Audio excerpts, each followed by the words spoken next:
So, year nines, we're going to start off today by looking at a visual depiction of the poem of Dulce E Decorum Est, which we started looking at in our last lesson. Let's just watch this for a few minutes and see what you think.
Some quite harrowing images in there, isn't there? And it really brings the words to life, the words of the poem. And that's what we're going to do now. We're going to go through it in a bit more detail, look at some questions to begin with, start getting us thinking about things, but then actually get some notes down. So hopefully, as I said on our last lesson together, you were able to either print off a copy of the poem or copy it out. And I know that's a bit tiresome having to copy it out, but if you haven't got access to a printer, you really need to have a paper copy of this that you can make some notes on.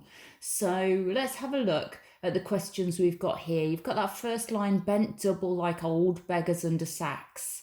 So what does that description suggest about their condition? Knock-kneed, coughing like hags. So how are they feeling there? We're just going to go through these questions and then we'll look at some responses to them in a few minutes. We cursed through sludge. What does that suggest? And towards our distant rest began to trudge. What's that implying? Men marched asleep. All went lame, all blind, drunk with fatigue, deaf even to the hoots. So what's happening to the soldiers here? And then we've got gas, gas, quick boys. What's happening? Why is punctuation effective there? We've got 4 words and 4 different sets of punctuation. An ecstasy of fumbling. What does that suggest? And floundering like a man in fire or lime. What does floundering suggest? What's happening to the soldier here? And you've got those last 2 lines of this first page. In all my dreams, before my helpless sight, he plunges at me, guttering, choking, drowning. Why are these 2 lines important? What's changed here? Then we've got if in some smothering dreams you too could pace behind the wagon we flung him in and watch the white eyes writhing in his face, his hanging face like a devil sick of sin. What's the poet suggesting to us here, and why is the imagery effective? If you could hear at every jolt the blood come gargling from the froth-corrupted lungs, obscene as cancer, bitter as the cud. Why is the imagery effective here? And then that final line, the old lie, Dulce et Decorum Est, pro patria mori.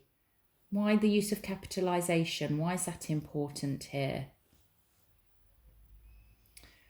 So we'll go through line by line. I'm going to read through all of this, explain if further explanations needed. You need to get these notes down onto your copy of the poem. So the soldiers are bent double, so it means they're bent over, like they're exhausted. The opposite, if we think about all those propaganda pictures that we saw, the men were all standing up straight, looking smart in their uniform. It's the real opposite of the poster's view of what the men who were going off to fight for their country actually looked like. The real soldiers, the reality of the situation is that they're exhausted, they're in pain, they're bent over, they can barely walk. The next part, the simile, like old beggars under sacks, shows us how poor they are, how old, how tired, they're weak, they're impoverished, okay? Their clothes don't look smart anymore. They don't look like they've got the smart khaki soldier's uniform on. They're described as being like sacks, so they're probably dirty, they're torn. We read in a couple of lessons ago about how the uniforms would be full of lice, so you've got fleas all in them. So they're going to be like that, aren't they? Probably got blood on them, definitely have mud on them, and they're like old beggars. They're more or less sleeping rough, these soldiers, so they're going to look dirty, aren't they? Knock-kneed, okay? They're not scared, they're exhausted, their knees are sort of bent, probably shaking, banging together, not through being scared, not shaking for that reason, but just because they are so exhausted, they can barely get their feet up off the ground, just put one foot in front of another and walk forward. Coughing like hags. We use the word hags to describe sort of old witchy type women. So as it says here, sickly, ill, old, like old women who smoke heavily, or witches. The image isn't one that we think of when we imagine soldiers, but that's what they're like. And again, if they're not sleeping well, they're not getting enough nourishment, they're all living together, so germs would be spreading. They're not going to be particularly healthy, so they would be coughing like that really sort of heavy smoker's cough type coughing. They cursed through sludge, not gentlemanlike behaviour. So cursing is another word for swearing. So as they're walking through the sludge, which is obviously difficult to walk through, it's not an easy walk if you're walking through thick mud, is it? And they're swearing as they're going along. So again, it's a real opposite sort of image that we're getting of the soldiers here to those images that people like Jessie Pope gave us in her poems, and the propaganda posters were giving us of soldiers standing tall and proud, looking smart in their uniform, going off with their mates to do their bit for their country and come back victorious. This is a very, very different image that Wilfred Owen's giving us. Remember, Wilfred Owen, though, has been there. He knows what it's actually like. The haunting flares, flashes of light, haunting, that word makes us think about nightmares, about ghostly things. Distant rest, it talks about them walking towards distant rest. Places where they can rest would be few and far between. So there's a sense of them almost wanting to die, almost that being the ultimate for them, because life was so difficult. They knew, I'm sure a lot of them knew, that they were going to die in this war, and it might probably at some point seem like the best thing for them, that they couldn't cope anymore with how awful their lives have become. Men marched asleep. The obvious thing here is that the men are tired. The rhythm of the line also mimics the movement of the men. So men marched asleep. You can sort of almost see the image of them walking at that sort of rhythm, can't you? And you can imagine their heads aren't held up high. They're not marching like they're doing some sort of practice or anything like that. They're just sort of dragging their bodies, their weak bodies, along. Talks about lost boots. Now, obviously, the boots are an essential part of the uniform, but we talked a couple of lessons ago about trench foot, about their boots being soaked in water constantly. If you imagine, I'm sure it's happened to some of you at some point, if you are walking through very muddy or wet ground, if you've got wellies or boots on, sometimes your foot will come out of the shoe or the welly, and that's left behind. And this would have happened to some of the soldiers. They would have lost their boots and then have to walk on, and in the next line, bloodshod. So obviously, if the men are carrying on trying to walk the massive lengths of that they got to walk from one place to another and trying to fight without boots on, they're going to be in agony, aren't they? Their feet are going to be sore, they're going to be wet, they're going to be bleeding. It's going to be absolutely awful for them. So that next line, all lame, blind and deaf. So we've got the loss of all of the main senses. So if you're lame, that means you can't walk. Well, if their feet are covered in blisters, in blood, in bruises and cuts, then they're not going to be able to walk properly, are they?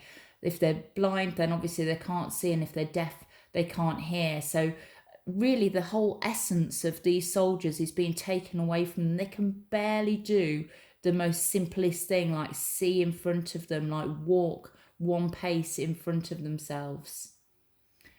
And then on the next bit, it says the ironic thing is the gentle way these gas shells drop. They cause utter devastation and can kill within seconds. But the word hoots makes them sound gentle, like owls or birds. So they make a sort of hooting sound as these shells fly over.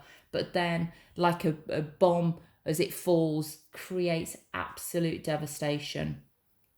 So overall then, this stanza is showing the men to be exhausted. They're like walking dead. They're barely alive. They're fit for nothing. Completely contradicting or going against what the government's view of the soldiers was like and what they were trying to show everybody else in the country. The soldiers, the images of them were not the same as the reality. So then we've got the next section of the poem starts with that line, gas, gas, quick boys. And we said about the punctuation in there. The fact that you've got the exclamation marks in there shows that there's an urgency to it, doesn't it? It's when there's a gas attack, the soldiers had to act really, really quickly. If they didn't get their gas masks on immediately, they would die. And so as soon as somebody sees or gets a whiff of the gas, then they're going to be shouting really loud. It's not going to be, come on lads, get your gas masks on, I think we're going to have a gas attack. There's really a sense of urgency here. Gas, gas, quick boys. They've got to do it now. They've got to act immediately. And as it says here, hesitation would equal death. You've got that ecstasy of fumbling. You can imagine everyone rushing about, grabbing at their gas masks, trying to get them on. If you've ever tried to put something on really quickly, if you give yourself put a timer on and say, right, I'm going to get dressed in 10 seconds, you are fumbling around, aren't you? You can't do things that quickly. So that's where the fumbling comes from here. The ecstasy, an interesting word. Ecstatic normally means joyful, emotionally powerful in a good way. So how does it apply here then? Well, one possibility is that the men feel as though they're tired. This is something different, something they have to move for. It now makes them feel alive, gets their minds concentrating on the task of fitting their gas mask. So it sort of brings them back to life a little bit. And then we've got the floundering like a man in fire or lime. Now, we know from what we've read about Wilfred Owen that he had a very religious background and was taught about burning in hell. And we've got the images here of one soldier who didn't get his gas mask on in time. He's inhaled the gas, and it's like he's in hell and he's being burned from the inside. So you can imagine if you feel like you're burning on the inside, and actually it's not just you feel like it, that's actually what was happening to these soldiers. Their skin, their innards, their insides was all burning up, and they're dying a long and slow and very, very painful death. And that's what Wilfred Owen's likening it to, burning in hell. So we've got the word drowning, and that's quite an important word here. With the gas mask on, he appears to be underwater, almost like he's wearing swimming goggles. And the gas masks had green glass in them, so the outside would look almost sea-like. Here, the man's drowning. He's drowning in his own blood. And the fact that his lungs are being sort of melted away from the inside would mean that he would be struggling for breath. He's not able to catch his own breath like it would be if you were drowning out at sea. Those two lines that are by themselves that we mentioned, they're important. It moves to the present tense, and Wilfred Owen can't stop thinking about this particular soldier who he's witnessing having inhaled the gas and dying because of the gas. It says, in all my dreams. And then you've got the word plunges. That again fits in with the idea of drowning, if you think about plunging into water. And then we've got guttering, choking, drowning. Three quite violent verbs together. And the reason Wilfred Owen's put three verbs together like that is to really try to emphasise how awful this death is. It's not just a bit horrible, it's the most hideous death you can possibly think of. So guttering, choking, drowning. So that word guttering, instead of that, Wilfred Owen had originally used the word gargling, then he changed it to gurgling, then goggling, finally guttering.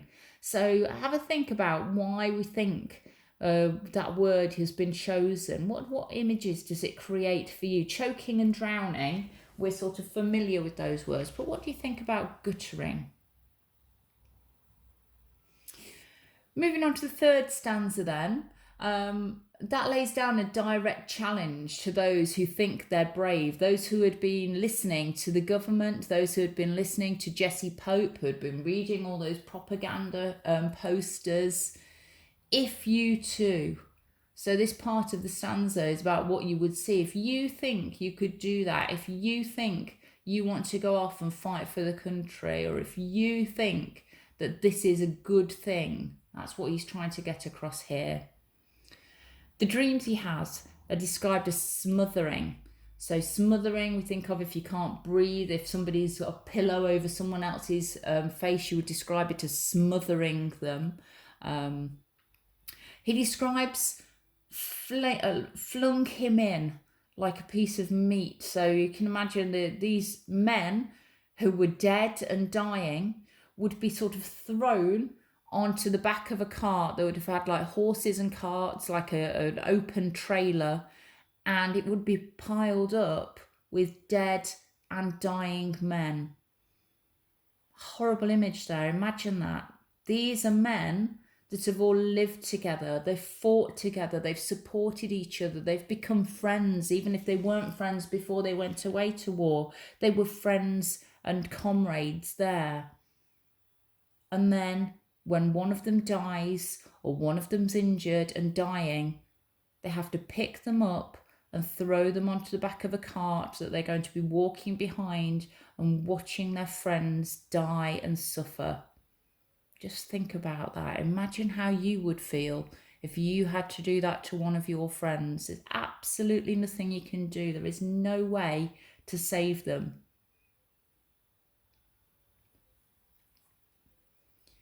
This next line, watch the white eyes writhing in his face. So we've got lots of repetition of vowel sounds here. That's called assonance. White eyes writhing. So you've got the repetition of the I sort of sound. White eyes writhing. Okay, why do we think that is? But if we think about the images that are being created here, these men are in so much pain whilst they're dying.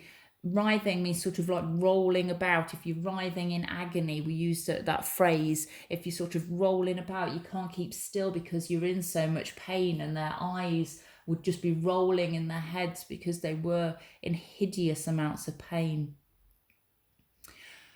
Again, on this next line, we've got links to religion, like a devil sick of sin. So there's been a lot of discussion about this image. Obviously, God is holy. The devil loves sin as it separates people from God. Therefore, to the devil, sin is good. Why would the devil be sick of sin? Is the image so grotesque, so disgusting that even the devil feels ill? Or is it that the devil has vomited all of the world's sin on this soldier? Does it show this soldier is in living hell where God can't help him? What are your thoughts about that line? As I say, much discussion and debate over the years about what Wilfred Owen wanted us to understand by that particular phrase. Moving on then, if you could hear, so moving on to the aural section. Aural, it means the sense of hearing. So not only has Wilfred Owen tried to give us images of what things looked like, so we can imagine what the soldiers looked like as they were dying, he's also trying to hear us, to help us hear what was going on. And it says the challenge here is for you to have no feelings when you hear the blood of the froth-corrupted lungs. Now, if you imagine somebody who's dying because basically they're choking to death, you can imagine the sorts of noises that would be coming out if somebody's choking, they're coughing, they can't catch their breath. Really quite horrible noises that he's trying to get across here. Obscene as cancer, quite a vile image, and bitter as the cud. Cud is when your stomach regurgitates what you've eaten and then you swallow it again. Sometimes if you're not very well, you might do a burp, and I know my daughter's always said, "Oh, I've just done a sick burp," one that really tastes horrible, and that's not a nice taste, is it? Or if you've been sick, the taste in your mouth afterwards. And that's what he's trying to get across here, the sort of the taste as well. So focusing on all of the senses that he's trying to get across. Vile, incurable sores on innocent tongues. So that links in with the next line and the previous, as well as the man drowning in a vile way in his own blood. The Dulce Et Decorum Est saying is coming from innocent mouths, people who haven't seen the reality of war. Okay. He describes the soldiers as children. The soldiers are young. Young people are often more ambitious for instant glory. They're probably more used to thinking, yeah, I'm going to go across. I'm going to go and fight for my country. I'll be absolutely fine. They don't see perhaps the reality that older people might see. We were asked about the capitalisation. That word lie began with an L, really to put across that it is a lie, that dulce et decorum est pro patria mori, it is sweet and right to die for your country.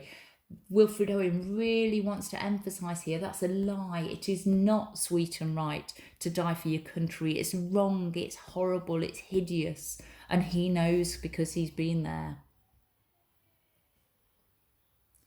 Okay, so what we're going to move on to in our next lesson is thinking about how he's actually presented World War One in that poem. So hopefully you've got a really good idea through going through the poem in that way, getting those notes down about World War One, about the images that Wilfred Owen's trying to present to you. So we'll do this part of the lesson, the Peel paragraphs, in our next lesson together. So for now, just want you to make sure you've got all those notes down, that you've understood them. If you want to go away and do a bit more research about the poem, that's absolutely fine. The more research you do, the better understanding you will have of it. Okay, well done.